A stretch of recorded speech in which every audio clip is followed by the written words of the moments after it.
Thank you, Leader. Can you describe your relationship right now with Leader Schumer, and are you two good? Yes. Can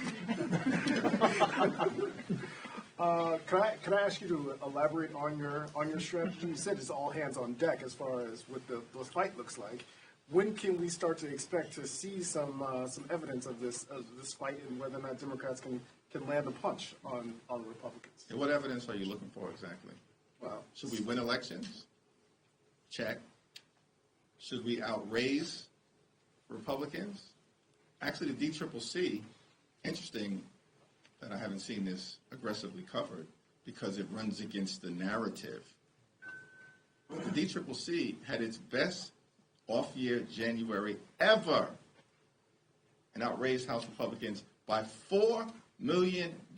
Wait a second. They're in the majority. They've got access to all of this deep-pocketed money. But the DCCC had its best off-year January ever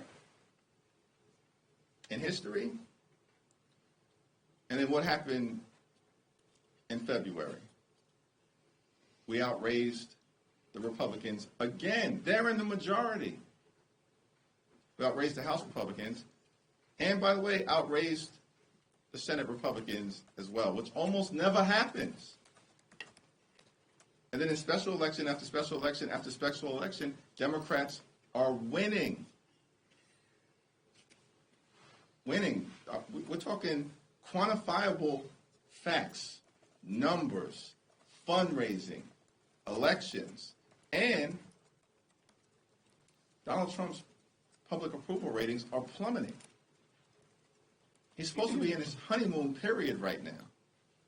One of the reasons why Republicans are probably panicking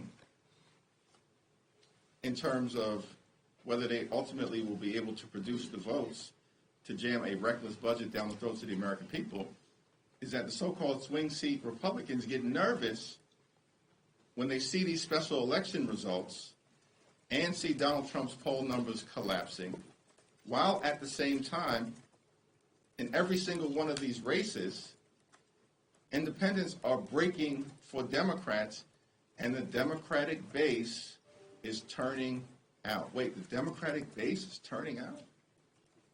In Iowa, in New York, in Minnesota, in Delaware, most recently in Pennsylvania?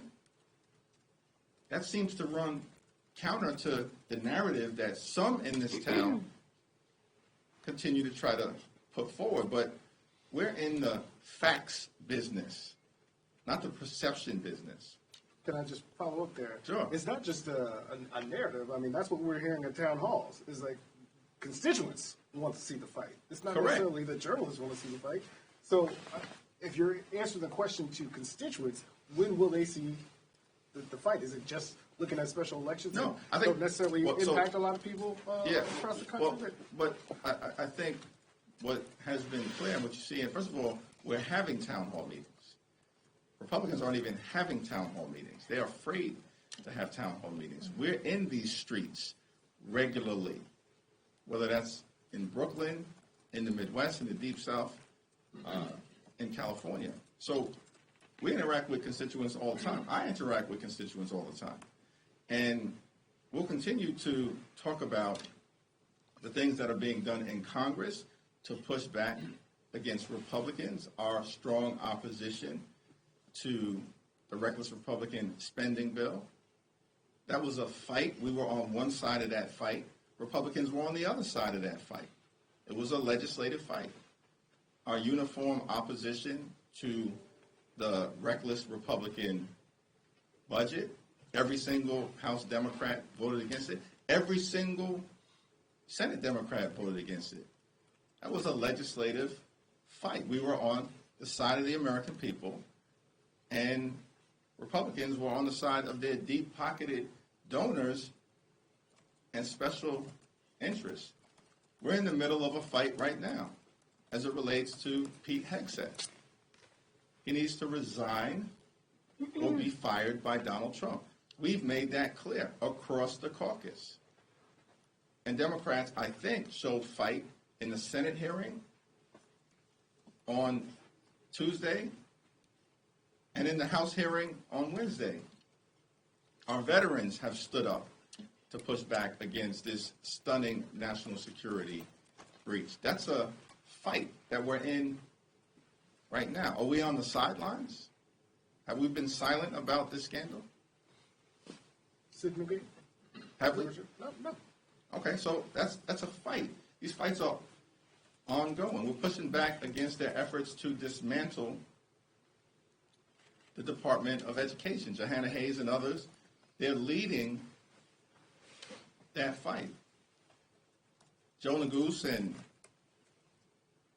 Jamie Raskin and others who are leading the litigation working group effort have been involved in the fights that are taking place in court case after court case after court case where the American people are actually winning in court and Donald Trump is losing. That's a fight.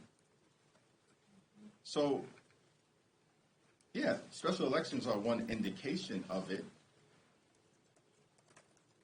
It's an important indication because is the Democratic base energized or demoralized as it relates to turning out?